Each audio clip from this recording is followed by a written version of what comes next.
All There right. you go. Assalamu alaikum, everybody. Sorry about the technical difficulties. I was just organizing some stuff around me before we actually got started. But thank you for showing up, everybody. We have about 8 people logged in. We're gonna probably start like now, I guess. So I would like to introduce Bismillahirrahmanirrahim. Alhamdulillah wa salatu wassalamu ala rasulillah. Sahbihi sallam. So my name is Akil Shabazz, for those who don't know me. I'm from the South Florida chapter. Um, been part of Mass for about say 2 or 3 years now, and I'm really here to moderate the session. What we're going to be talking about today is just generally the Black Lives Matter movement, the Black Liberation movement, and looking at it from a historical context. Look at where it came from. Look at it where it's going today, and generally what we can do to help it proceed as Muslims. So, inshallah, I'm going to be moderating, like I already said. So keep focus. If you're not muted, mute yourself. I don't know if we can control that or not. But if you have any questions, feel free to type them into the discussion, and I'll be following those so that we can ask the speakers about that. We currently are missing 2 speakers. One probably isn't going to show up, but the other one is just running a little bit behind schedule. Once she logs in, we'll get into the mix, inshallah. That's Abdul Kawaz and Camila Rashad. All right, so Brother Bilal, go ahead and introduce yourself. Assalamu alaikum. My name is Bilal Shabazz. I'm a Mass member also. I live here in South Florida. I'm actually Kills and Nani's father, for those of you that don't know. But what I've been asked to kind of talk about was some of the historical issues or historical context of when we talk about this whole movement called the Black Lives Matter movement that's just kind of getting underway. But I think what we all need to do is really understand that Black Lives Matter may be just a reincarnation of earlier movements and other forms of resistance that's been happening here in the Western Hemisphere and the United States in particular for a few centuries now. And I want people to understand that, contrary to a lot of the popular media or popular connotations in regards to um, being brought here as slaves, and that there was just docile, mundane, apathetic acceptance of this type of treatment is quite the contrary. I mean, there's a few books out there that talks about the different methods of resistance and the different slave revolts that have occurred over the last 200 or even 300 years. And probably one of the best examples of that is when we look at the Haitian revolution that occurred on the island of Hispaniola, which, as a matter of fact, was important in regards to giving the United States a big push west of the Mississippi River with the Louisiana Purchase, because Napoleon's armies were running out of money, or the ability of the government to pay for the armed conflict that was going on in Haiti. As a result of that, they were required to sell what they call the Louisiana Purchase to allow for them to have funds to continue to fight against the slaves that rebelled on the island of Haiti, or island of Hispaniola, what is now the part of what is now known as Haiti. So we do see throughout history a broad and very ambitious movement of resistance that has already been here. So first, we want to go ahead and establish that, and then through time we see other things that have happened. Before we get into that, though, I would like to also just remind us, that Allah subhanahu wa ta'ala has, those of us, okay, so when we look at the Black Lives Matter movement, in my opinion, we have two things that are actually going on here. We have people who embrace the movement and understand this historical context. In other words, it's just basically a reincarnation or a continuation of a resistance that has been going on throughout history in terms of people of African descent, African Americans in particular here in this country.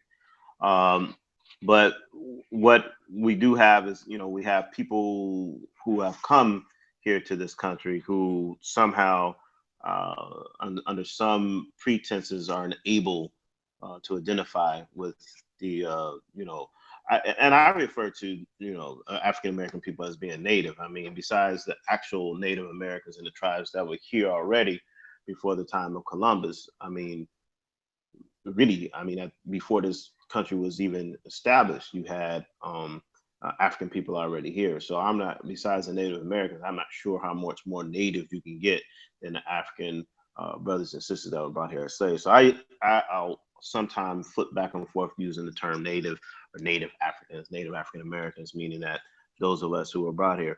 But my point to all of that is that, we as Muslims, being from many different parts of the world, have to recognize what is actually occurring. Allah commands us in the Quran. If we look at Surah An-Nisa, verse 58, Allah says, "Truly, Allah commands you to render trust to whom they are due, and when you judge between people, to judge justly. Truly, truly most beneficial is that which Allah instructs you to do. Truly, Allah is hearing and seeing." And then when we go into another verse, and this is probably one of my more, a lot of people have heard this verse before, and it's one of my favorites, is again in Surah An-Nisa, which is the fourth chapter of the Quran, verse 135. Allah says, "O you who firmly believe, be steadfast in justice. Witness for Allah, even if it be against yourselves, or the parents, or the relatives, whether they are rich or poor, for Allah is a protector for both." So, desires lest you deviate from the way of Allah. And if you distort the truth or turn away from the truth, still Allah is aware of what you do. And just to kind of get an understanding of that, we are commanded by Allah subhanahu wa ta'ala that not only do we have to be just, and be just even if it against our own selves, but we also have to be a standard bearer of justice. So, which means that if we see an injustice occurring, we can't be silent. We can't turn our backs. We can't pretend as if, well, what did these people do to deserve that? I think a lot of this whole thing that's going on in terms of people, African American men and women, being shot dead in the streets. I think a lot of people who are not familiar with the historical context of the police and what they actually were, being, slave patrols, they would think of, well, some non-African Americans will kind of come and say, well, what did they do? Because they're just in disbelief that a police officer could actually act in such a way. From my experience and from other most African American experiences, that this whole experience is not anything of disbelief. It's something that happens all the time. And so when we have instances where a person could be sitting in his car in North Carolina at the bus stop waiting for his child to get off the bus, and then he gets shot and killed while he's waiting there, and then somebody will say, well, what did he do? What did he bring? What brought that about? Nothing brought it about. The fact that he's Black, and the fact that you have a mentality amongst the civilian police force makes them feel as though they have some type of right to be able to dispose of a Black person's life that we see. And for anybody to sit back and not speak out against that, it's a crime. And this is where we're at, today in a lot of instances. And so what we really want to understand is that, number one, African Americans have been involved in many modes of resistance and many modes of rebellion. From, we talk about Nat Turner and his rebellion. I don't know if many of you seen the movie Birth of a Nation, but you should watch it if you haven't. And down to, the struggles of the Black Panther Party and the Black Liberation Army. And again, we have many African American brothers, and many of them who are Muslims, who are political prisoners. I have a list of, in all 50 states, Black political prisoners, many of them Muslims, who they are in their names, and where they're being held. And I think most of them were Black Panthers or Black Liberation Army members, and a lot of them converted to Islam after they were in prison. And it's like we've almost forgotten about these individuals. A lot of them, when we compare the dichotomy and we look at, okay, what happened with the Irish, when we look at another form of resistance, the Ireland, Northern Ireland, right? There was a form of resistance. You had the Protestants and the Catholics in Northern Ireland, and a group, I guess the Catholic group in Northern Ireland resisted the control of the British, of London. But you had a situation where they actually went as far as to form an army called the Irish Republican Army, and they went to war, and it was a guerrilla war, and they specifically targeted churches. They specifically Protestant churches. They specifically targeted police officers, buses, civilians. They just went all out. But the fact of the matter is that at the end of the day, when Sinn Féin came forward and said, okay, we'll lay down our arms, and there was communication between the British government and the Irish Republican Army, and they came to an agreement to lay down arms, there was amnesty. And so most, if not all, of the individuals who were involved in that political struggle to free Northern Ireland from British control were given amnesty. They were released from prison. Their political prisoners were released. Their demands were met. Everybody put down their arms, and it was fine. And then people would say, well, they targeted children. They did this. They did that, and that's true. But what they would say is that they were involved in an armed struggle of resistance against an oppressor. So they make peace. Everybody's fine and everybody free. But when we use the flip side of that and we look at what's happening with Black political prisoners here in this country, right? You have the Black Panther Party, which is a party that was involved in a resistance and a resistance to the oppression that the American government was doing. And some would say their armed wing of that was the BLA, was the Black Liberation Army, and they actively resisted. Now they're at all the 100, almost, I don't know how many names, I got it all listed here, but we have about maybe 50 or 60 or maybe over 100 Black political prisoners, most, if not all of them, involved with the Black Panther Party or the Black Liberation Army. When you look at why are they in jail, none of them, not one of them, was convicted for targeting a civilian, targeting a church, targeting children, or targeting anything like that. All of it was involved with police shootings. They would say protecting themselves against police aggression, and they shot the police. Some of the police they killed, some of them they didn't. But that was their target. They were never targeted civilians. But yet, you can have a situation where Irish Republican Army individuals will come in and cut a deal with the government, and the government will talk and give amnesty and say, well, it was part of a struggle. Whereas you have Black Panthers and Black Liberation Army individuals come, and then we just throw away the key. We just put them in jail forever and just throw away the key. And I think this is the hypocrisy that exists. We have brothers like Jamil Al-Amin, who was formerly H. Rap Brown when he was in the Black Panther Party. I mean, they wouldn't leave him alone. They have a law on the books right now that's called the H. Rap Brown law, because at the time, back in the early 1970s, when there were some riots breaking out, he had spoken a couple of places because of to speak out in resistance against, resisting the police and whatnot. And riots would break out every time, a couple of places that he had went to. So the Congress, whatever, passed a law called the H. Rap Brown law, which made it illegal for somebody to go across state lines, quote unquote, inciting people to riot or to do violence. So we got to understand this. H. Rap Brown is an imam, and he has other imams that have given bay'ah to him, right? And we don't hear about this. We don't hear about this. When Jamil Al-Amin, when they did these made up charges against him, we don't hear anything. We have what I refer to as children of the struggle, children of the Black liberation struggle that are in prison. These guys were 21, 22, 23 years old, and they're still in prison today, and we've forgotten about them.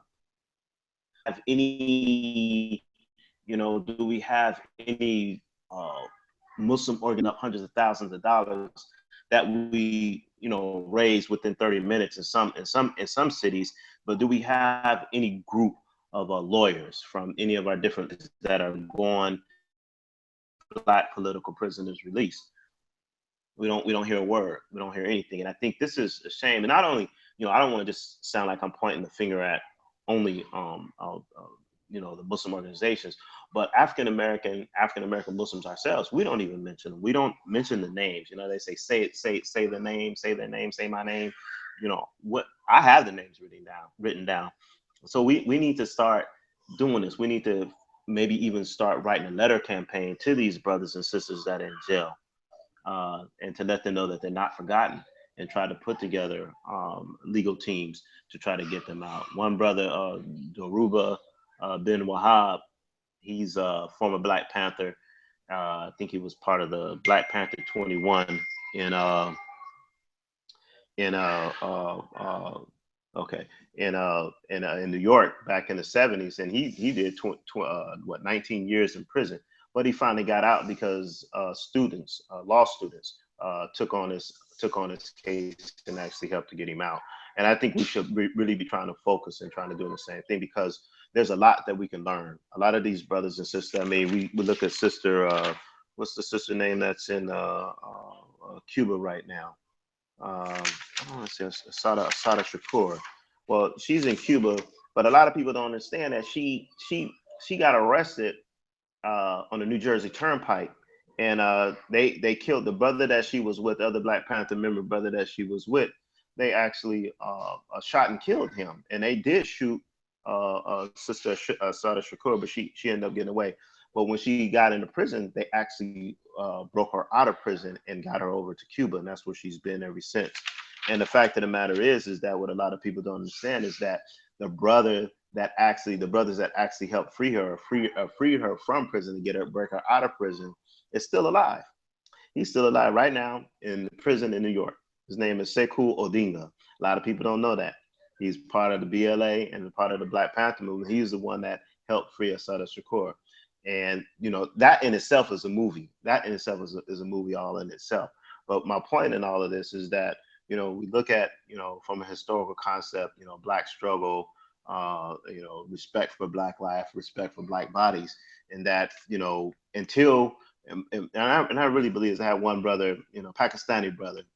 This is back in the late 80s, early 90s, when I first reverted to Islam, and he was so upset, and he was going on and telling the people in the masjid that Islam would not flourish here in the United States until the black man is free, until the Black Muslim and non-Muslim are respected, and until they are free, because we are the ones that are embracing Islam at the highest numbers. I think Latinos are coming up and maybe have surpassed us possibly in the last few years or not.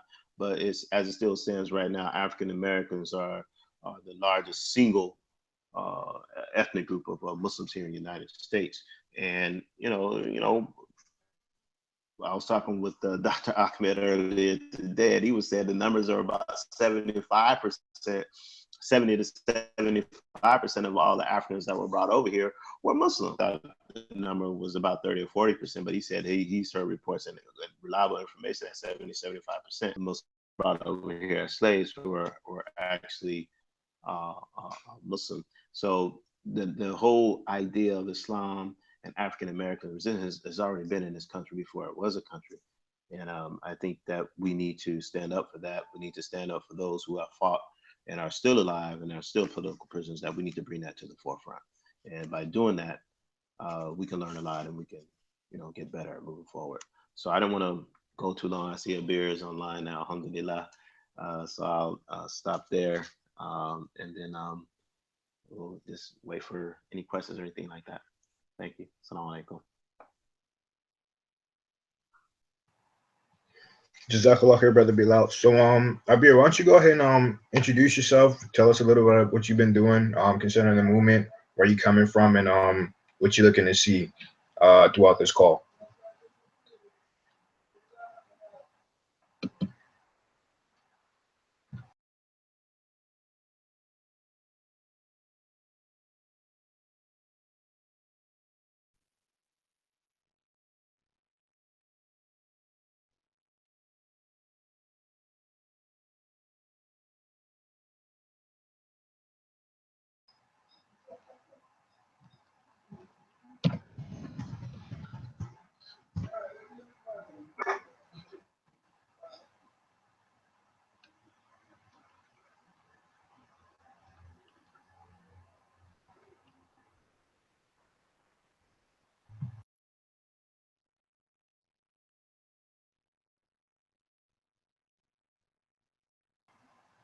Okay, I guess we lost a beer.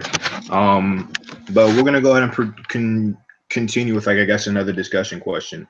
Just to get people to talk about and whatnot. I think there something happened with Sister Abir. Or is she back now? Anyways, we'll continue with the discussion question. We'll wait a second and then get Sister Abir in, inshallah. So Brother Bilal, do you believe that the fight for rights in the United States for other minorities will ever be successful without the participation and the success of the Black liberation movements? You're asking me? Or Yes. who? Yeah, I'm asking you for it. You're asking me. Personally, I don't think so. I mean, if you look at, we have brothers like Lynette Lynette Pittier, Pittier, who's who's I I hope hope I I pronounced pronounced his his last last name name correctly, correctly. but But he's he's a a Native Native American American brother brother that was that was going going up up. for. I have a big echo. He was a Native American brother that was trying to get pardoned by Pardoned by Obama, but Obama refused to do it. But when we talk about people of color, African Americans, Latino brothers and sisters, and African American brothers and sisters that are in prison, until we can, out of prison, because the issue is a lot of people will say, well, some of the Black Panthers, did they really kill the police? But the issue, what they got to understand is that whether they kill the police or not is irrelevant. And I'll explain that. I'll qualify that. Again, the example that I said previously, that was the Irish Republican Army. These people were targeting children. They were civilian. They didn't care what it was. They was in a all-out guerrilla war against the British government to try to win their independence. And they went all out. So the British government, when they came and said, okay, Sinn Féin came in and, okay, we're going to be peaceful now. And they did an amnesty. So whatever crimes that were done before, because it was an act of resistance, will be forgiven. And we're just going to look, as Obama them like to say, we're not going to look back. We're just going to look forward. Well, why isn't that the case with the Black Panther members? Why isn't that the case with the people who are part of the Black Liberation Army? Why can't we come to the table, people, instead of asking, oh, did they kill the police or did they not kill the police? These guys are these men and women were in an active resistance against the oppressive United States government. So if there's amnesty, then there's amnesty. So there's amnesty for the white people in Northern Ireland, then it has to be amnesty for the African Americans here in the United States of America. So you can't have, it's called justice. This is what we're talking about. You can't have two separate rules. So it's irrelevant. Somebody say, "Oh, brother, did Asada Shakur actually kill the police officer in the New Jersey Turnpike?" That's irrelevant. If she did or didn't, that's not the point. She was a member of the Black Panther Party, and she was in open rebellion, guerrilla warfare against the United States in some aspects. And she should have amnesty, just like Northern Irish people in Irish Republican Army was given amnesty. Oh, Assalamualaikum. Can you guys hear me? Yes. Okay, you can hear me now. Good. All right. Alhamdulillah. So should I go, Akil? Just go with it? Yeah, definitely. Okay. Jazakallah khair. I apologize about the technical issues. Most people who work with me in mass know that this happens regularly. So Bismillah ar-Rahman ar-Rahim. Just a little bit about myself. My name is Abir Kawas, and I'm a community organizer in New York City. Alhamdulillah, I've been part of mass since I've been about 17 years old, through various projects, especially in the Brooklyn, Staten Island area. And right now, I work as a community organizer for an organization called the Arab American Association of New York. We're very much involved with citywide campaigns around immigration, police reform, wage reform, and Islamophobia. And tonight I really come here, just very, very honored to even just be associated with Brother Bilal and be on a panel with him. But coming here to bring in a perspective of really like maybe some add-ins on the history and why we're talking about like why Black Lives Matter, but very much when I'm speaking, I'm more addressing the Muslim audience who is not Black, and are coming forward and speaking about this movement in solidarity with the movement. and as people who are struggling together, but very much centering the leadership of the Black Muslim community, that oftentimes in our community has been very much decentered and not brought forth. And almost there's a big erasure in our community of the Black Muslim experience, especially in the United States of America. And I really want to bring that up because I think that it's very much something that happens, that our Muslim communities, especially those who are non-Black, will bring up the history of African slaves coming to the US and say that, like 30% of them are Muslim. But we oftentimes don't actually stand up for the movements and support those movements. And that's not something that really, I think that that's through processes that's definitely due to the institutionalized racism that has existed, the white supremacy that is leading in the United States and globally, that affects people all around the globe.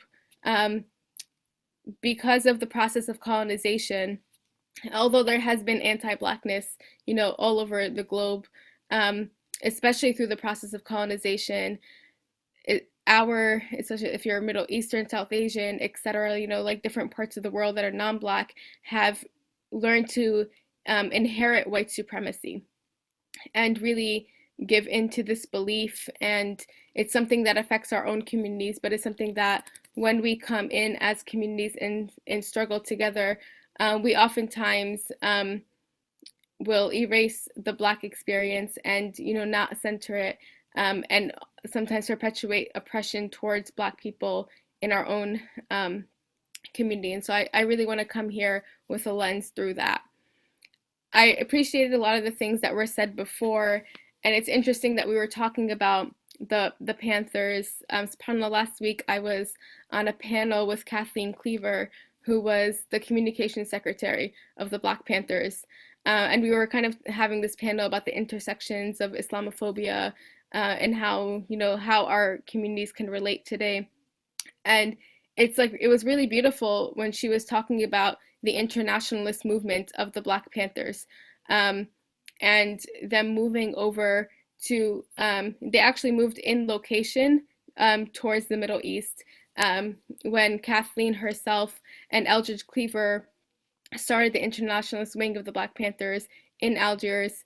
And she was talking very much about how during that time, people were standing in struggle together, and they were very much in a communication with the Palestinian liberation movement at the time, and with many liberation movements that were going on, especially in the Middle East. And there was a clear conversation about support for the Black community in the United States in their struggle, and clear understanding of how the Black struggles in the United States related to the global struggles.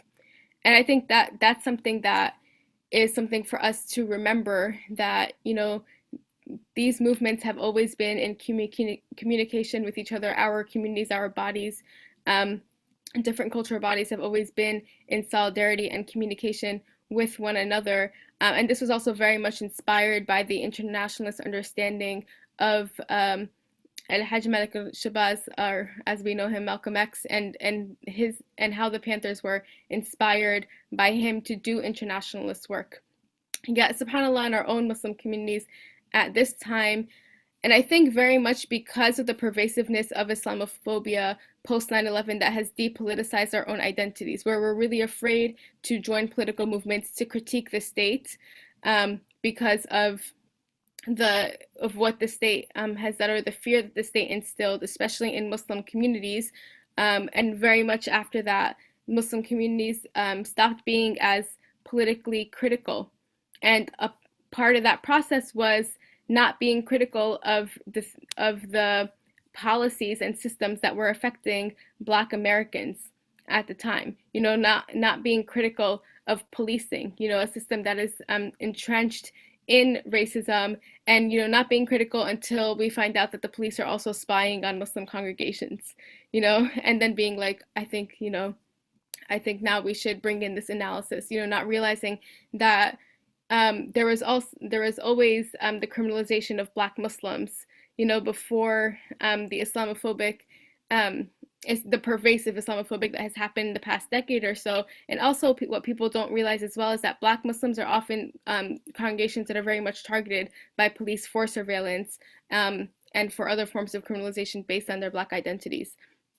And so, subhanAllah, I really want to bring that up. And I also want to bring up how we as Muslims very much, when we talk about global solidarity, we have started to do it in this way that we, focus very much on relief. Sorry, I'm just checking something.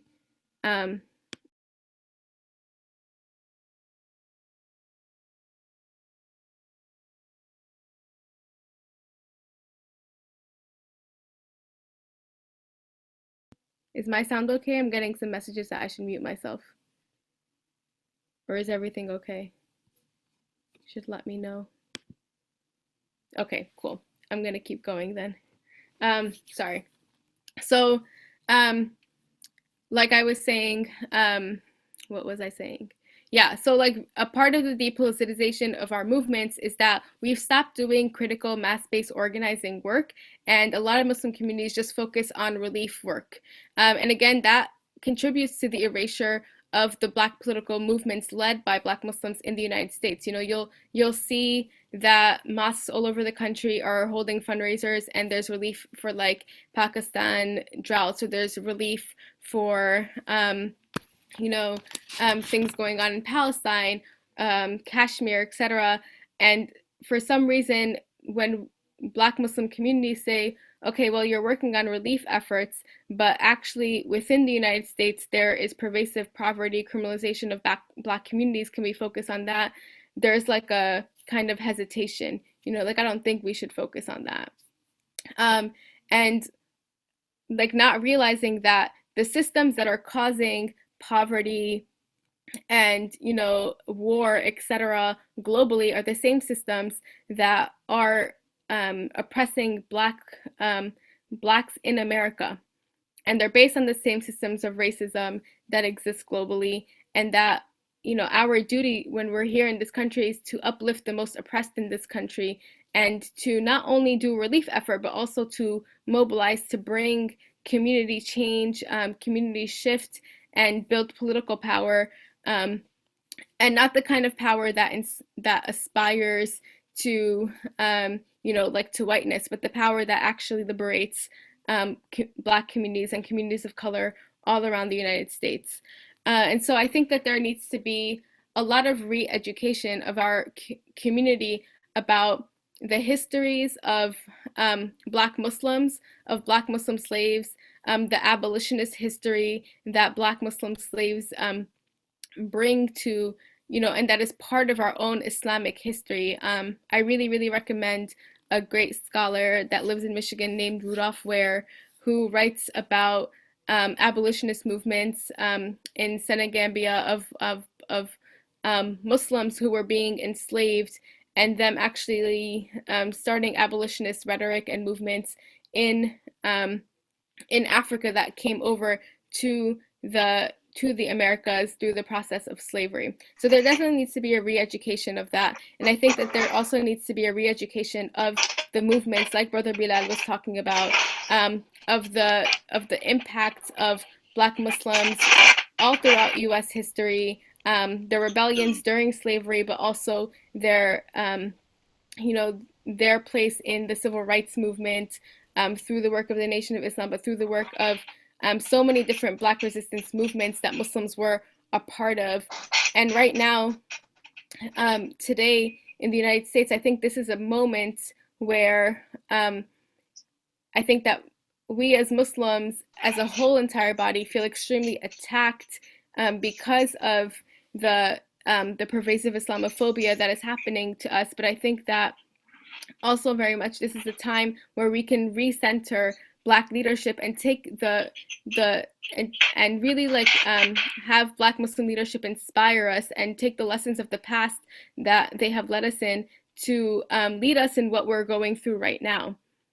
And this is something that for me, as somebody who wants to strive in solidarity, as a Palestinian, Muslim who, we understand our struggles and how they intersect through our experiences of criminalization, poverty by the state. I think this is a moment right now where, we can build our intersectional solidarity with one another as a community and really heal a lot of wounds that have happened throughout, this time and the erasure that has happened. I think it's our responsibility right now to talk about that, even if it makes us uncomfortable, and really start to politically build together once again. I think I'm going to end on that until there's any more questions, and then we can kind of keep going from there.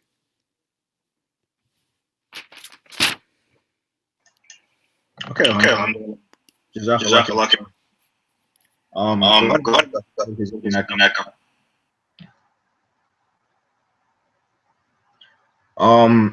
on that, you kind of addressed the previous question already. But I just wanted to put it out there again, just in case you wanted anything else to say, just because like you weren't necessarily in the chat when we first asked it. But the question just was, do you believe that the fight for rights in the United States for other minorities will ever be successful without the participation in the success of the Black liberation movement? So that was. Thank you for that question. I think that's something that is really important for us to reflect on right now, as many communities are trying to build resistance in the United States. I definitely believe that when we talk about Black Lives Matter, and then you hear from other groups, that are like, why Black Lives Matter? Why are you saying that when, especially groups who are coming from backgrounds of oppression, feeling like already experiencing their own forms of oppression in the United States, I think that like the first thing to assert is that like Black lives were systematically made not to matter in the United States. And right now what we're experiencing is, the continuation of Black lives not being, being systematically dehumanized, and all of these methods of dehumanization that we're experiencing, especially in the United States, is very much drawn out of that. And so when I say that like Black liberation gives us all of our liberation, I really mean it, because when we're working on Black liberation, we are working on centuries of trauma and centuries of things that need to be addressed in the United States. And I really believe that, the centering of Black liberation, also the centering of Indigenous liberation, and the centering of the experience of the Indigenous people here in the United States is something that should be the things that we center the most when we're talking about our own oppressions and how to fight that. And so I think that we both have to center that because of the years of trauma that like need to be experienced, because liberation is not just about a policy or a law that changes something in the now. It has to be something that is part of us really freeing the centuries of built upon oppression that have happened, and us addressing that, and us restructuring society in a way that gives back wealth, gives back privilege, power to communities that it was taken away from. And so it's not just about like being on a coalition meeting here or there, like just agreeing on a law and changing a policy. It's something that is very much a movement that needs to be done over time, but is addressing so much, and it's addressing the wounds of generations of people. And so for us, when we are talking about the recent experiences that we are dealing with right now, we still need the leadership of those who have been experiencing this for so much longer.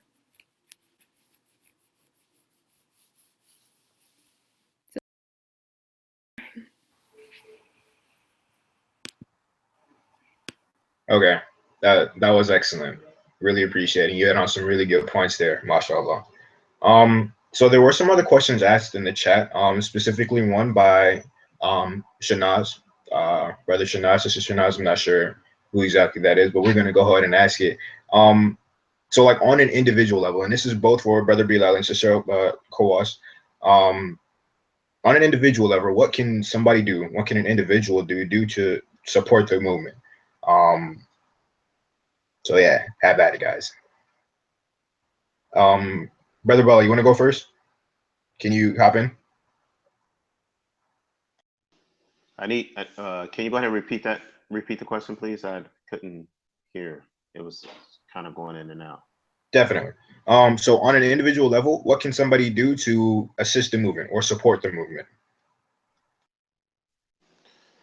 I think really what we need to do is, people should focus, you think, we've heard this before, think globally and work locally. But I think we need to first understand, what the issues are in the locality that we're in. So even being a part of some of the local movements that are occurring is a good thing to be involved with, just so that you can increase your awareness. Uh, but also don't be afraid to try, and if there isn't anything local or location, to be willing to be a trailblazer yourself. I think one of the things that is very important and we can look at doing is some of these black political prisoners, or political prisoners in general, because not all of them are black. Most of them are black, but not all of them are black. That we can, start some type of communication with them, like a letter writing campaign, to try and get to know them, and then put a human face or human uh, likeness to some of these people. I mean, they're just names, and a lot of them have been forgotten, and that's a shame. But that is, my thing is to start a letter writing campaign and start trying to build a friendship, like a pen pal friendship with some of these individuals as a start, just to so we know that they exist.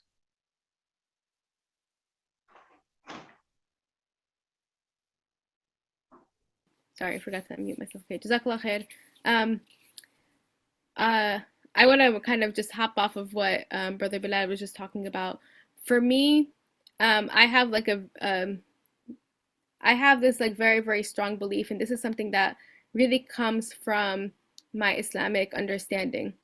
Is that Allah subhanahu wa ta'ala really cares the most about those the most oppressed in our society, and is asking us to fight for them.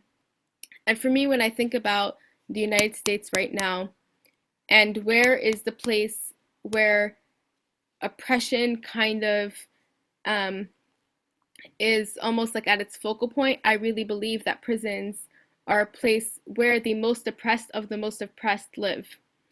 And like subhanAllah, that could be whether that's, and like, we already know that the prison system in the United States is full of Black Americans. And this is part of this process of continuing on slavery. When, slavery was abolished, quote unquote, there was still like extreme terrorism or a terrorizing of Black communities, still working them in like labor that like gives them no wages, and the prison system is very much also part of a labor system that continues Black labor and Black slavery through the privatization of prisons, and the wealth being accumulated by prison labor in the prison United States. But not just that, prisons is a place where immigration intersects. If you're thinking about the immigration movements that, are going on in the United States, that also, yes, include Black Muslims and Black immigrants that are oftentimes like not imagined when we're talking about immigration, right? But oftentimes extremely affected by it. Where are people being detained? In prisons. If you think about Islamophobia, yes, there's surveillance, there's hate crimes, etc., but there are Muslim political prisoners that are being held through to false entrapment charges, etc., that are being held in prisons. So I think that prisons are a place where really there's a focal point that we could really focus on. And so I believe that prison abolition is like something that's really, really important for us to work on, but also working on the laws that criminalize Blacks in the United States. And oftentimes there's many laws that exist within your states or localities that target Blacks, stop and frisk laws, or like the sentencing that happens for low-level crimes. These are things that affect Black communities very much. Or like visiting prisons, or taking up these lost cases, building up lines of communication in prisons, etc. But also, you don't have to necessarily be someone who's like in the mood, like you don't have to be working on a social justice issue just to be someone who's working on like changing the policies that affect Black people in the US. Like, so for example, if you're an educator, you know, one of the biggest things that people are talking about today is the school to prison pipeline. You know, how, you know, kids are punished in schools. Very much there's a lot of racial biases to how that happens. And the idea that kids are being suspended at such young ages and arrested at some young ages in their school systems, and even how they go through security in their school systems in a way that's like it's like an Israeli checkpoint. You know, if you go to a school in downtown Brooklyn, you know, in Brownsville, going through a school as a teenager, it's like you're going through an Israeli checkpoint. You know, they're going through metal detectors, they're being frisked, etc. So if you're an educator, there's so much work that you can do in just like decriminalizing these systems or changing up your curriculum, you know, or there's so much work that we can do in our own masajids, that we could do of like re-educating our congregations about Black history, and also like figuring out ways to defend our communities that doesn't involve policing. You know, like if like who do you call when the police is bothering you, right? You know, if our communities are being targeted for Islamophobia, for immigration, or because of their race, you know, we should set up community systems of protection for these community members, of ways that we're protecting each other. And so there's so many different ways in your localities, and no matter where you are, there's going to be racial inequalities that exist, no matter what profession you have or where you are. And so you have to really focus on that, like, you know, analyze what is going on and work on the policies that are affecting these things, and you know, try to reverse them.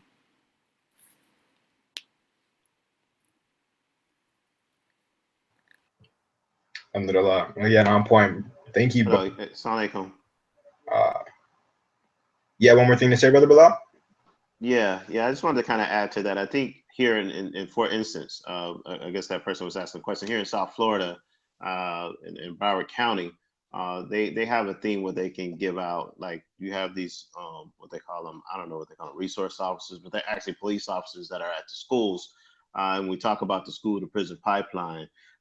They have these officers, and they're not just only at, you know, predominantly Black schools, or they're actually at all the schools. But the difference is, what they notice is that the schools where there's a lot of white students, or a white student does something, the officer actually has a choice of giving what they call like I forget the actual name of it, but it's like a citation.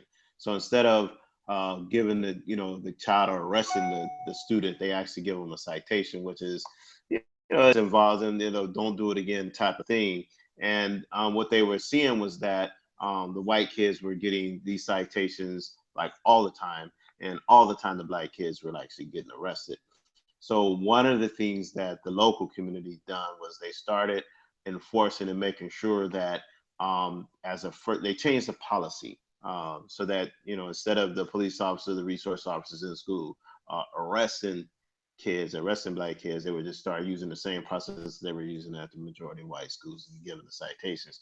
So it did have a result of reducing the number of Black students that were being arrested. I mean, that's a start. But in terms of asking the question that person saying, okay, what can we do? Yeah, you don't have to always be involved with the social justice movement, but you can look in terms of start trying to pull some numbers at the local school district to find out how many kids are being arrested and what's the demographics, those type of things, and start bringing those things to light, and then you can make change. That's a start also. Can I also add? I'll add this really quick, just because I think that sometimes I'll talk about things really generally and people won't get ideas of what exactly they can do. I'll talk about three major things that I'm working on right now in New York City with like the organizations that I'm working with. So one of them is there's a campaign in New York City called Raise the Age, and that is to raise the age of criminal prosecution of young defendants who are sentenced to death penalty, even though they when they're like younger than 16 years old. Or I think it's like we're trying to raise it to 18, from 16 to 18. So that's one campaign. Like, for example, if you're thinking about like what are some policy changes that we can make, like look at your criminal legal system. I don't call it the criminal justice center because I don't system because I don't think it has any justice in it. So look at your criminal legal system and think about all of the ways that there are these small laws that are criminalizing people. So sometimes they're like sentencing laws, etc. Another thing that we're working on in New York City with a coalition called Communities United for Police Reform is we're working on a bill to be passed with our city council called the Right to Know Act. And that bill is very much in reaction to the stop and frisk policies that have been in the broken windows policing that are just like, have been existing in New York City for so long. So one is that when a police officer stops somebody and they search them, right? You're technically like, if you don't consent to the search, you're not supposed to be searched. If you say, I do not consent, you should not be searched, right? If they're searching you without a warrant. And so this is a law that would force police officers to, before they search you, to ask for your consent. So therefore, like, it gives it, because obviously in any power dynamic, like they can just start searching you and you might be too scared to say it or something. So it's like forcing them to say it. Another one is that the other part of the Right to Know Act is that police officers have to have an ID on them and a card that they give you. So like if they ever stop you and there is some type of something, that interaction, that's like unlawful, right? They have to give you a card so you have their name, because oftentimes police officers will engage in something like blocking their name so that you can't report them, etc. So it gives you their name so that you're able to report them, and it gives you the number of where you can call to do that.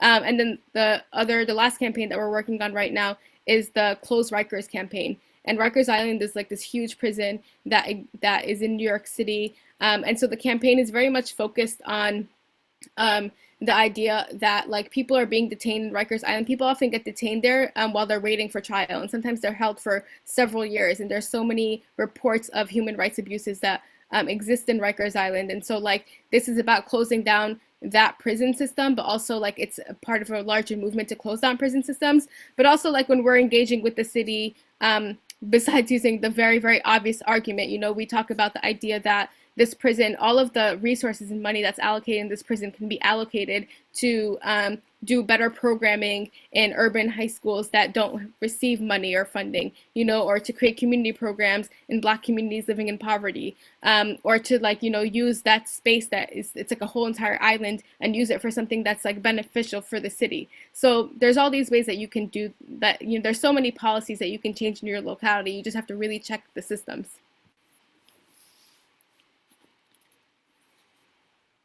Thank you, brother, sister. Those are really important. You know what's going on in your own city. Is really just the first step in making a national change.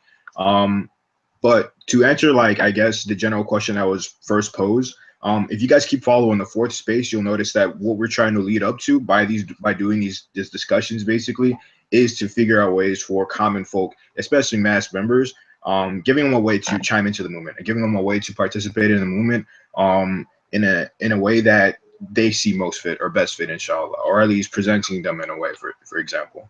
But anyways, the next question that is for both Brother Bilal and Sister Abir, and it's probably going to be the last one because we are a little bit short on time. We are actually over time.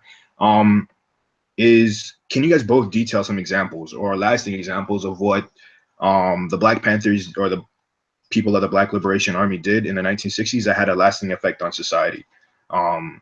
So, Brother Bilal, you want to go ahead and start with that one, since Abir spoke last?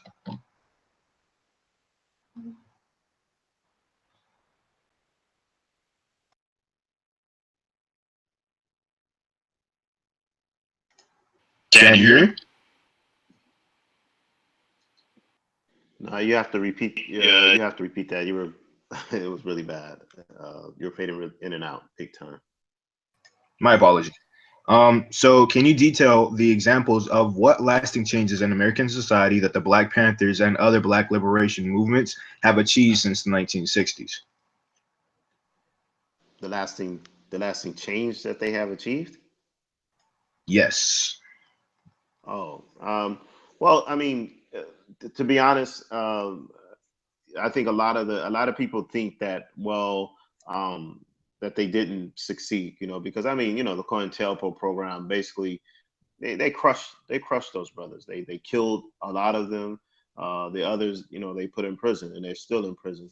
And so a lot of people would think like, well, it failed. Well, actually, it didn't fail, because a lot of the things that you actually seen for that short period of time, from like maybe 1968, 1969, maybe to like 1980 when Ronald Reagan took office, a lot of those openings and stuff was a result of the struggles that the Black Panther Party and Black Liberation Army were doing. Because I mean, when you look at the white liberals and the white power structure in the United States, I mean, they had, the alternative, if they didn't do what the more quote unquote nonviolent movement, civil rights movement was doing, it was actually puttering out and going down. So what they did was they pivoted towards that, because the alternative was, a Black Liberation Army, was a Black Panther Party, and they wasn't gonna deal with no Negroes like that. So they decided to pivot back towards what Martin Luther King and those type of people were saying. But the fact of the matter is, even by the time Martin Luther King was assassinated, I mean, most Black folks, young and age, you talk to your grandmother, you talk about Bob and your other grandmother, that they respected Martin Luther King, what he was doing, but they didn't identify with that. They said that's some old folks, the young Malcolm X. And so I think the powers that be saw that, and so they pivoted towards that, and started handing out jobs and different government programs to try and right a wrong. But again, it lasted from like 1967, 68, 69, and maybe went to like 1980, 1981, 82, and then they shut the door. And so, but yeah, I think that as a direct result of the Black Panthers, that is a result. That period of time, that affirmative action period of time, is a direct result of that. So it succeeded in a way. Yeah, that's a great answer. I think so. I don't think I'm as qualified to speak about this. But I can say that, like, because I had to interview Kathleen Cleaver last week, I was kind of like on a Panther trip. So I was like researching a lot of things. And a really great documentary that you can refer to is called Black Panthers: Vanguard of a Revolution. That's a documentary all about the Black Panthers. It was just made a few years ago. So a lot of people can check that out to see the lasting legacies. I'll talk about one that, like, in particular, that I think that is really interesting to think about right now. I really believe that the modern nonprofits that exist today, nonprofits that are both servicing communities and doing community action, policy change, etc., are birthed through the Black Panther Party and their model, because the Black Panther Party had 10 points that they focused on, which were things about like decent housing, decent education, the stop to police violence and killing of Black people, etc. And a lot of those points from that 10-point platform are things that are still inspiring movements today, that people are still working on. But the Panthers were doing huge mobilization and working on these bigger issues, but they also had these like amazing service programs that were part of the movements that they were doing. And so they had the free breakfast program, and this program was the idea that children, like if they get a proper breakfast, can go to school much more focused. People did not have enough money to feed their children, like 3 meals a day, and this was something that was servicing their communities and, a pathway to uplifting them. And they also used to have things like free healthcare centers that they established. They established all of these types of service projects. And right now, most of the services that you see and the nonprofits that you see that have services or either doing organizing are very much following this model. I do have to caveat that to say that the nonprofit model, was also something that was a way to suppress movements, right? So the nonprofit industrial complex, the way that nonprofits are funded today, are funded in ways that like will only provide services to communities so that there's no political mobilization, or that they're giving grants out that limit political mobilization, or they'll give you a grant because it's funding your work, but you can't talk about this political A, B, and C, right? And so, and a really good book to read about this is The Revolution Will Not Be Funded, which is like a series of essays that talk about nonprofits. So the nonprofit system that exists today is very much due to the work and the pathways that the Panthers laid out. at the time. But right now, what we're kind of is also a battle that we're fighting is that we have to figure out a way to look at these nonprofits and not making them the end all, because a lot of times that's what we do right now. We're just we're stuck in this nonprofit model. But the Panthers were about mass-based community mobilization. They were all over the nation. They were about uplifting people in the masses and bringing them towards liberation.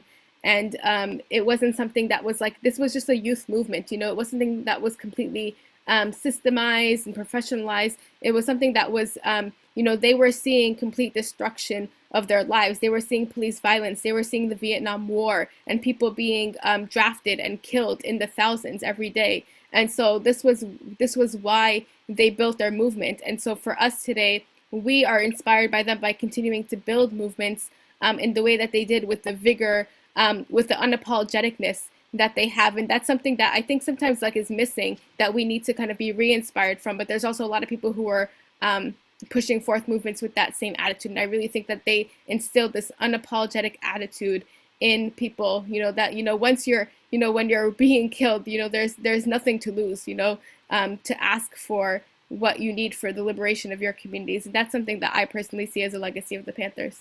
Right. Akil, I mean, just a lot of people, let's put it into more of a simple context. Talking with brother Daruba Wahab, who was one of the Panther 21. Plain and simple. I mean, they didn't join the Panthers. A lot of them didn't join the Panthers to feed some kids. That was just like an offshoot of them. Their conditioning. Brother Daruba, he was like he joined the Panthers to jack some police up because he was tired of them messing with him. That's just real. So we got to understand that they got tired of being beat up by the police. They got tired of seeing their people killed, and so they was like, look, we gonna join what these brothers is doing. That's got them afros and got them black jackets on. Them cats walk around up in Sacramento with guns on their shoulders, and they was like, I want to be a part of that, because they ain't never seen no black folks deal with a bright oppressive infrastructure like that. So that was a lot of motivation. So I don't want us to lose that. I don't want us to lose that militancy that's there. Islam teaches us, we know what the limits are. But clearly we don't need to be losing that militancy. Breakfast program is good, feeding kids is good, but that's not the end all. That's not why a lot of them were doing it. They were doing it to keep them crackers off of them and to do to them what they was doing to us. It wasn't none of this peaceful. They did that, but I'm just saying that it was a little bit deeper than that. I agree. Yeah.